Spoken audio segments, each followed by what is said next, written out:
بسم اللہ الرحمن الرحیم الحمدللہ والصلاة والسلام علی سیدنا رسول اللہ صلی اللہ علیہ وسلم۔ ناظرین کرام، سیرت طیبہ شارٹ سیریز کا یہ پہلا مرحلہ ہے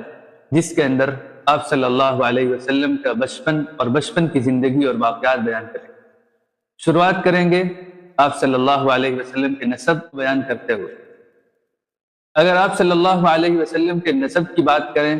تو آپ اللہ کے مشہور پیغمبر حضرت ابراہیم علیہ السلام کے بیٹے اسماعیل علیہ السلام کی نسل سے ہیں،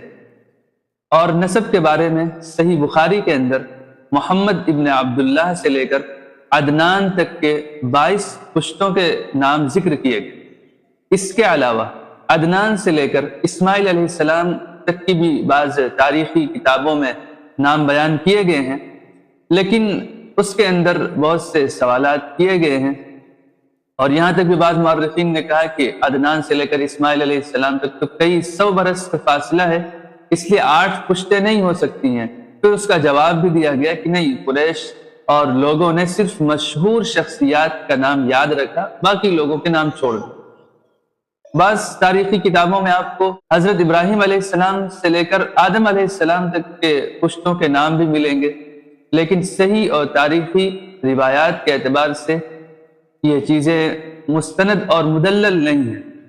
لہذا جو نسب صحیح تاریخی روایات سے ثابت ہے ہم اس کو یاد رکھیں، ہم اس کو جانیں اور پڑھیں، اور جو صحیح تاریخی روایات سے ثابت نہیں ہے علم حاصل کرنے کے لیے ہم اسے بھی سیکھ سکتے ہیں، جان سکتے ہیں، لیکن اس پر پوری طرح سے یقین نہیں کیا جا سکتا ہے۔ مختصر سی باتیں ہیں، آپ ان کی تفصیل جاننا چاہتے ہیں تو ریلیٹڈ ویڈیو کی لنک پر ضرور کلک کیجئے، وہاں ساری تفصیلات آپ کو مل جائیں گی۔ جزاکم اللہ خیر۔